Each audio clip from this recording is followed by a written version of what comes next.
Middle Way Within. A Dhamma talk by Ajahn Chah. भगवान बुद्ध की शिक्षा बुराई को छोड़ने और अच्छाई का प्रैक्टिस करने के बारे में है। फिर जब बुराई छूट जाती है और अच्छाई इस्टेब्लिश्ड हो जाती है तो हमें अच्छाई और बुराई दोनों को लेट गो करना चाहिए। हमने पहले ही सही और गलत बातों के बारे में इतना सुन लिया है कि हम उन्हें समझ सकें। इसलिए मैं मध्यम मार्ग के बारे में बात करना चाहूँगा, जो कि इन दोनों चीज़ों से ऊपर उठने का पाथ है। भगवान बुद्ध के सभी धर्म उपदेशों और शिक्षाओं का एक ही लक्ष्य है, उन लोगों को दुख से बाहर निकलने का रास्ता दिखाना जो अभी तक मुक्त नहीं हुए हैं। ये शिक्षाएं हमें राइट अंडरस्टैंडिंग देने के उद्देश्य से हैं। यदि हम सही ढंग से नहीं समझते हैं तो हम शांति तक नहीं पहुंच सकते। जब सभी भगवान बुद्ध को ज्ञान प्राप्त हुआ और उन्होंने अपनी पहली शिक्षा दी तो उन्होंने इन दो एक्सट्रीम्स की घोषणा की, प्लेजर में इंडल्जेंस और पेन में इंडल्जेंस। ये दोनों रास्ते इन्फेचुएशन के रास्ते हैं। ये वो रास्ते हैं जिनके बीच सेंस प्लेजर्स में इंडल्ज होने वाले लोगों को भटकना पड़ता है और वे कभी शांति तक नहीं पहुंच पाते। ये वो रास्ते हैं जो हमें संसार के चक्र में घुमाते रहते हैं। भगवान बुद्ध ने देखा कि सभी प्राणी इन दो एक्सट्रीम्स में फंसे हुए हैं और कभी धर्म के मध्यम मार्ग को नहीं देख पाते। इसलिए उन्होंने इन दोनों में शामिल नुकसान को दिखाने के लिए इनकी ओर इशारा किया।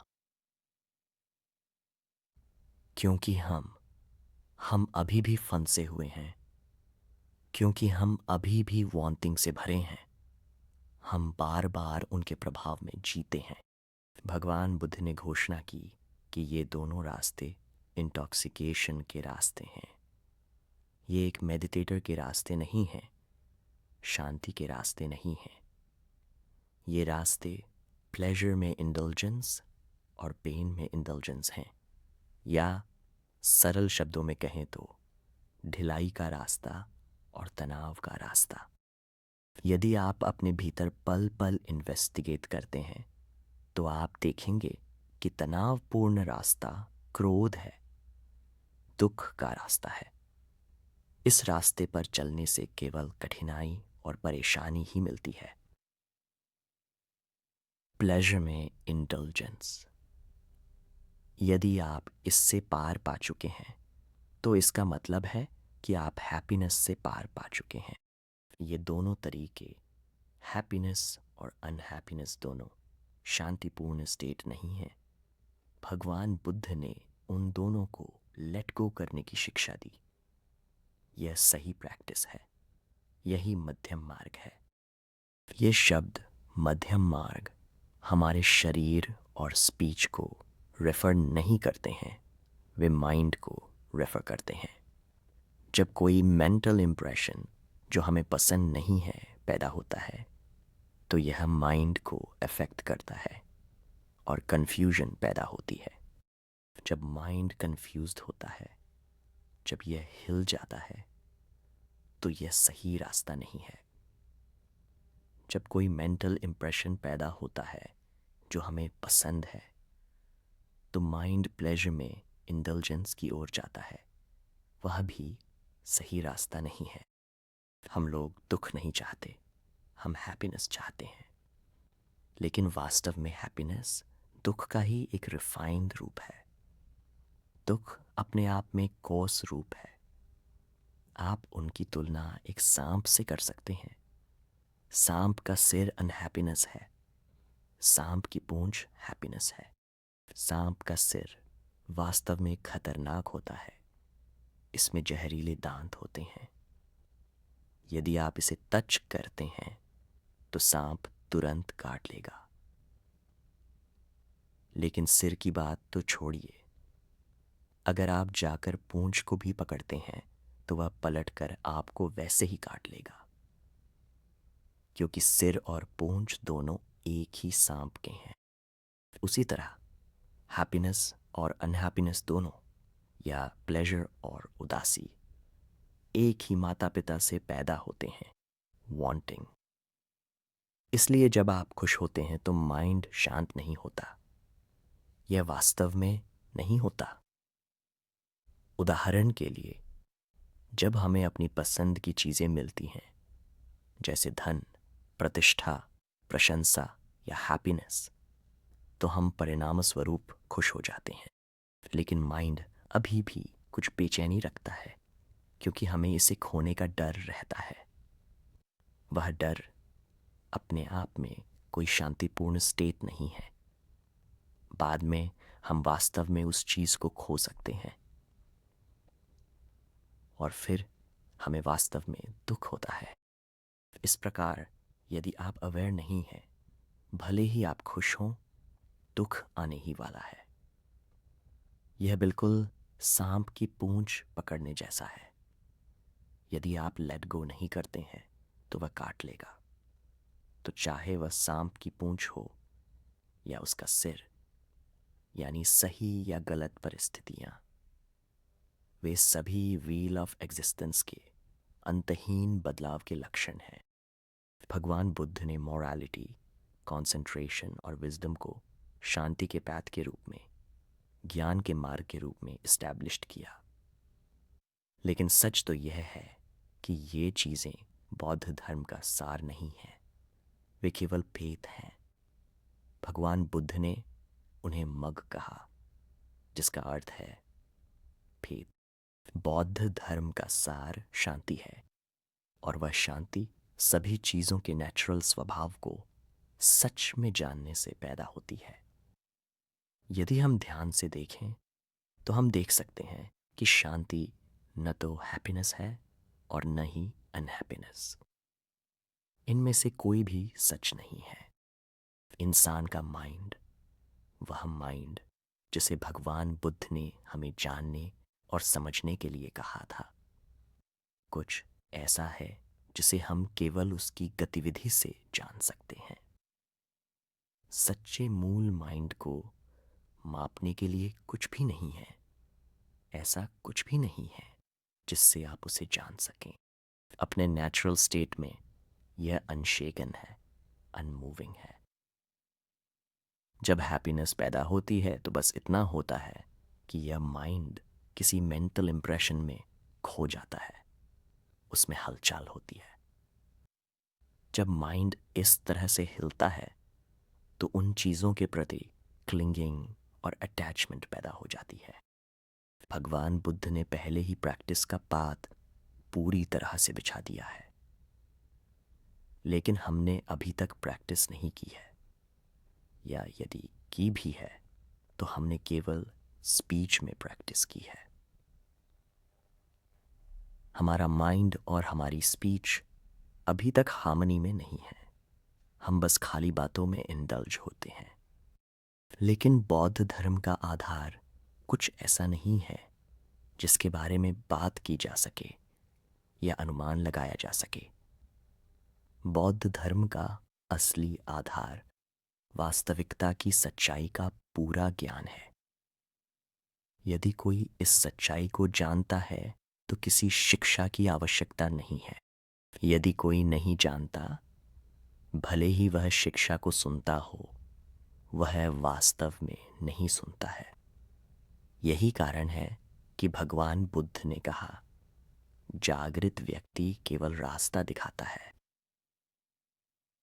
वह आपके लिए प्रैक्टिस नहीं कर सकते, क्योंकि सच्चाई कुछ ऐसी है जिसे आप शब्दों में नहीं डाल सकते या किसी को दे नहीं सकते। सभी शिक्षाएं केवल सिमिलीज और तुलनाएं हैं, ऐसे साधन जो माइंड को सच्चाई देखने में मदद करते हैं। यदि हमने सच्चाई नहीं देखी है तो हमें दुख सहना ही होगा। उदाहरण के लिए, जब हम शरीर की बात करते हैं तो हम आमतौर पर संखार कहते हैं। कोई भी यह कह सकता है, लेकिन वास्तव में हमें प्रॉब्लम्स इसलिए होती हैं क्योंकि हम इन संसार की सच्चाई को नहीं जानते हैं और इस तरह उनसे चिपक जाते हैं। क्योंकि हम शरीर की सच्चाई को नहीं जानते हैं, हम दुख उठाते हैं। यहाँ एक उदाहरण है। मान लीजिए कि एक सुबह आप काम पर जा रहे हैं और एक आदमी सड़क के पार से आप पर गालियां और अपमान चिल्लाता है।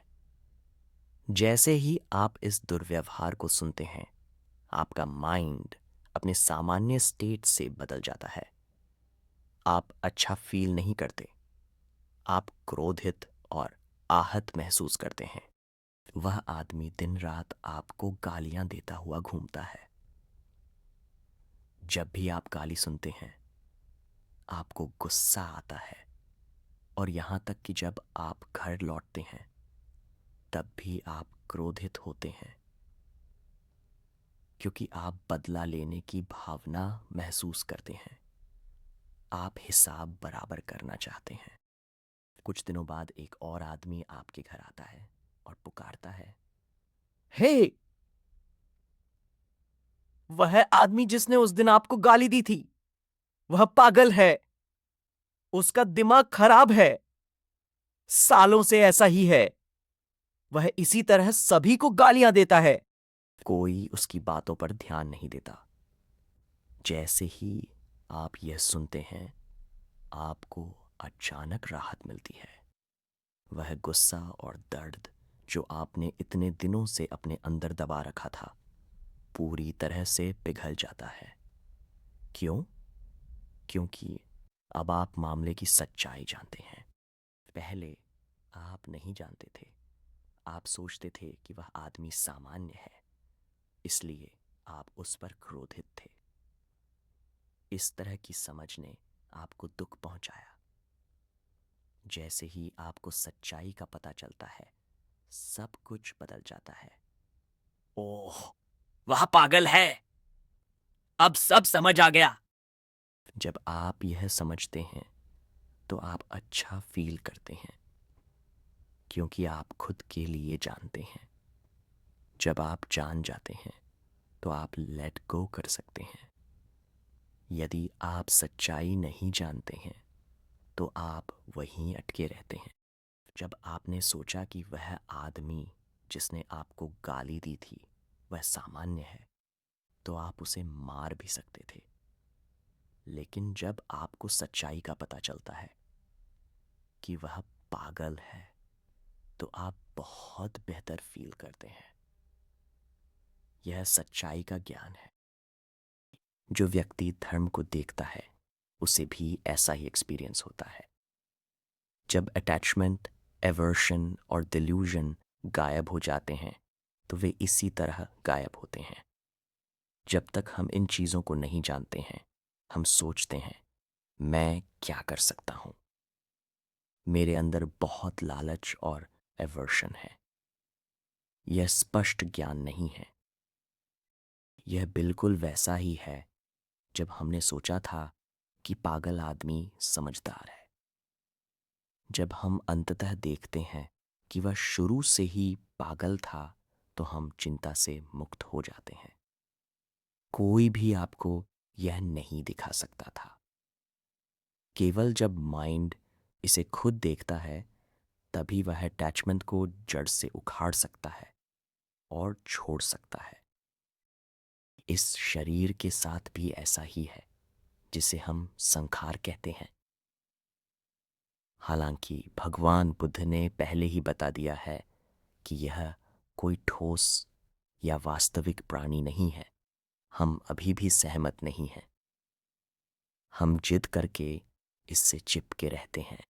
यदि शरीर बात कर सकता, तो वह हमें दिन भर यही कह रहा होता, आप मेरे मालिक नहीं हैं। आप जानते हैं, वास्तव में यह हमें हर समय यही बता रहा है, लेकिन यह धर्म की भाषा है, इसलिए हम इसे समझ नहीं पाते हैं। उदाहरण के लिए, आंख, कान, नाक, जीभ और शरीर के सेंस अंग लगातार बदल रहे हैं, लेकिन मैंने कभी उन्हें हमसे एक बार भी अनुमति मांगते नहीं देखा। जैसे जब हमें सिर दर्द या पेट दर्द होता है, शरीर कभी पहले अनुमति नहीं मांगता, वह बस अपने नेचुरल रास्ते पर आगे बढ़ता है।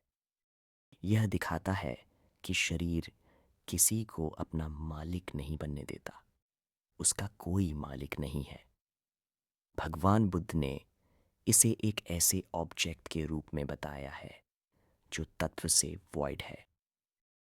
हम धर्म को नहीं समझते हैं और इसलिए हम इन संखार को नहीं समझते हैं।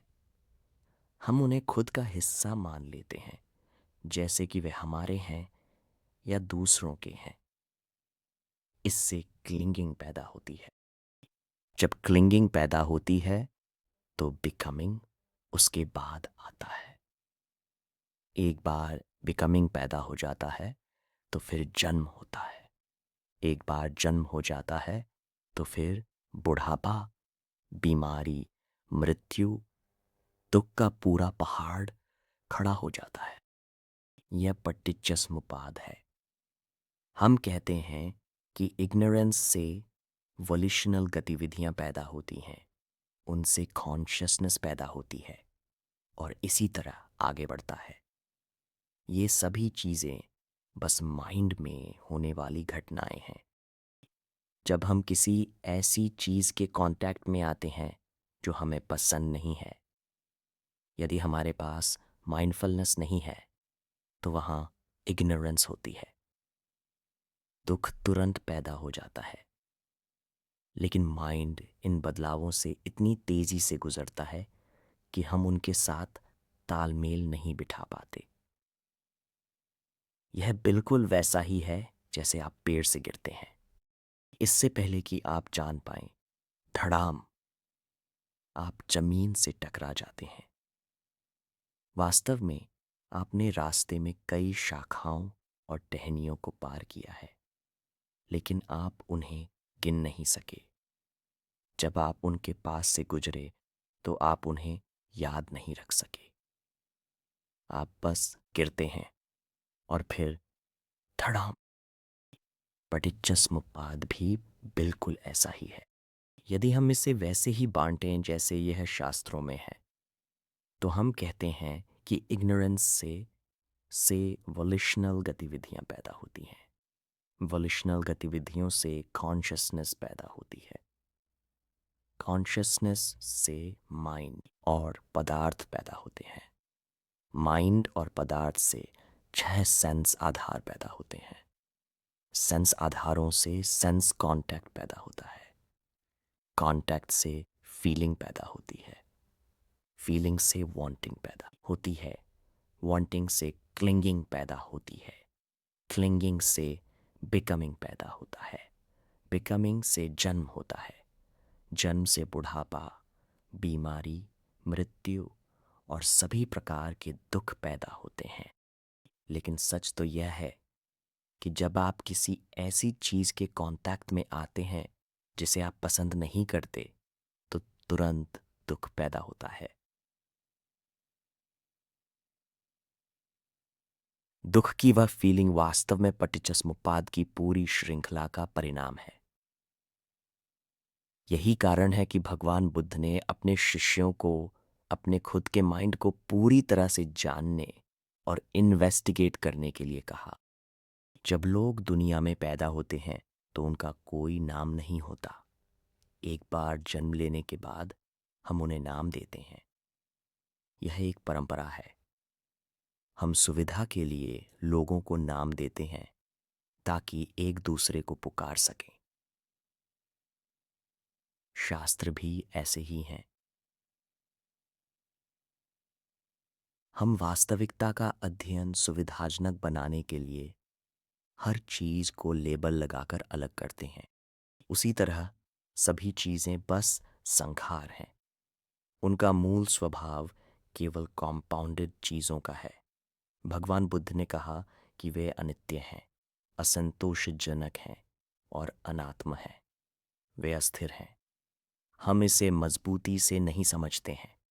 हमारी समझ सीधी नहीं है और इसलिए हमारा नज़रिया गलत होता है। यह गलत नज़रिया यह है कि संखार हम खुद हैं, हम संखार हैं, या कि हैप्पीनेस और अनहैप्पीनेस हम खुद हैं, हम हैप्पीनेस और अनहैप्पीनेस हैं।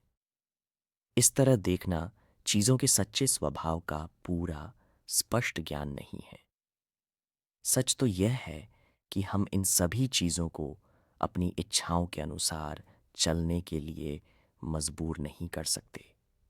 वे प्रकृति के रास्ते पर चलती हैं। यहाँ एक सरल तुलना है।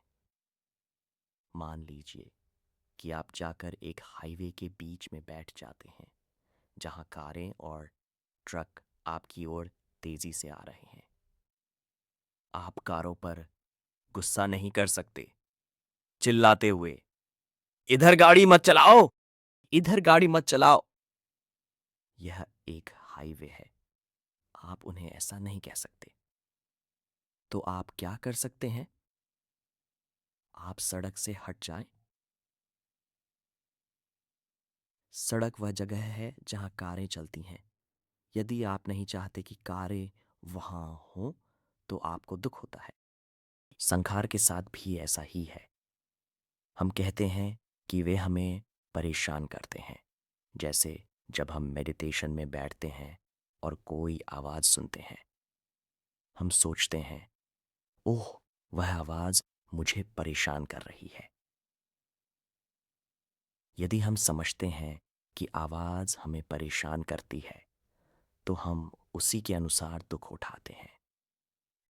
यदि हम थोड़ा गहराई से इन्वेस्टिगेट करें, तो हम देखेंगे कि यह हम हैं जो बाहर जाकर आवाज़ को परेशान करते हैं।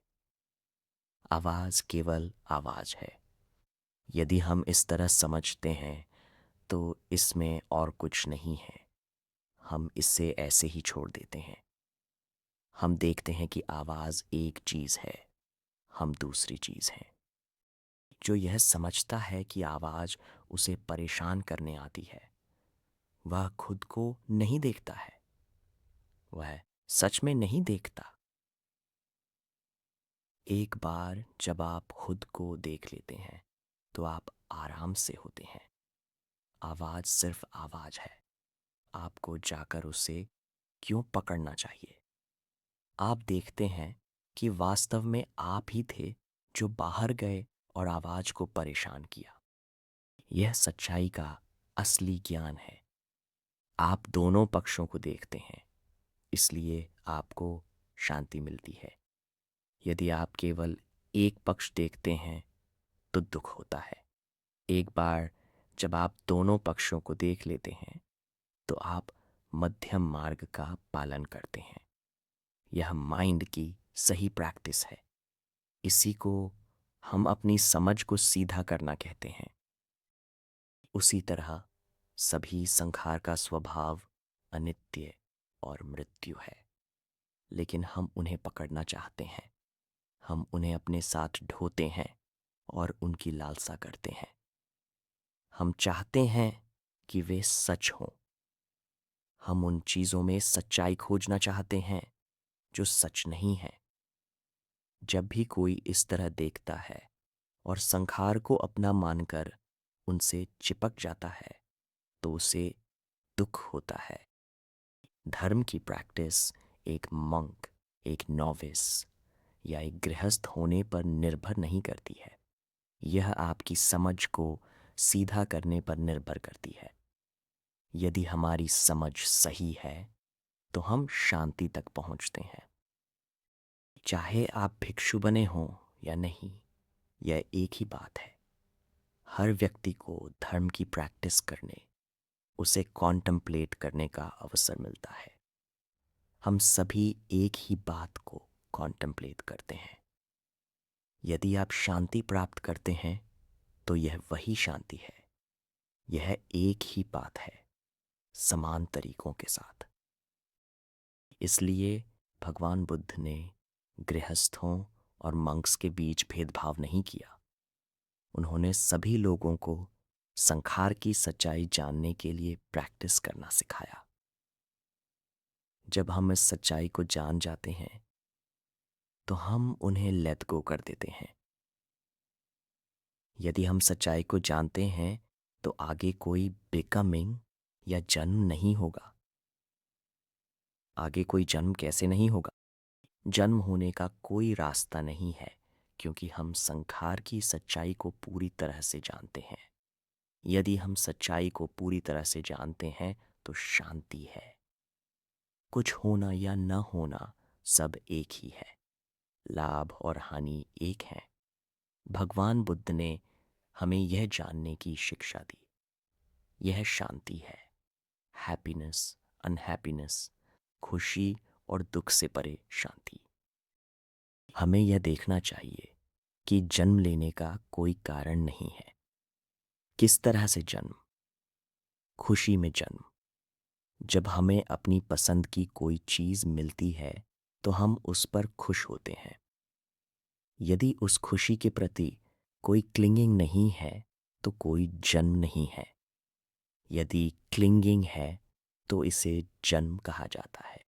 तो अगर हमें कुछ मिलता है तो हम खुशी में जन्म नहीं लेते हैं। अगर हम हार जाते हैं या कुछ खो देते हैं तो हम दुख में जन्म नहीं लेते हैं। यह जन्म रहित और मृत्यु रहित अवस्था है। जन्म और मृत्यु दोनों संघार से क्लिंगिंग और उन्हें संजोने पर आधारित हैं।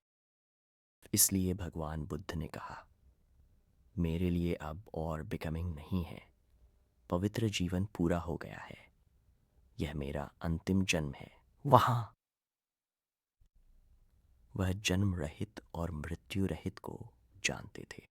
यही वह बात है जिसे जानने के लिए भगवान बुद्ध ने अपने शिष्यों को लगातार प्रेरित किया। यह सही प्रैक्टिस है। यदि आप वहां तक नहीं पहुंचते हैं, यदि आप मध्यम मार्ग तक नहीं पहुंचते हैं, तो आप दुख के पार नहीं जा पाएंगे।